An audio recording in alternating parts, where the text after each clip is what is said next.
সবকিছু হারাইতে বসছি, এই সব জায়গায় এরকম একটা সময়ে যদি এই দিঘিটাকে সেই রকম একটা পর্যটনে রূপান্তরিত করা যায়, তাহলে এই বানিয়াচং এর ভাগ্য উন্নতি হবে এবং বানিয়াচং এর মানুষেরও অহংকার করার মতো একটা জায়গা তৈরি হবে।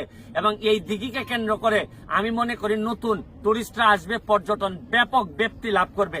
আমার বক্তব্য যারা শুনছেন, এই স্থানীয় যারা আছেন বানিয়াচং এর, তাদের বক্তব্য হচ্ছে গিয়ে, যেহেতু হবিগঞ্জের মাননীয় পর্যটন মন্ত্রী এখন আছেন, এই একটা সময়, এই সময় চাইলেই উনি হয়তো চাইলেই এখানে একটা পর্যটনের জন্য ব্যবস্থা করতে পারেন।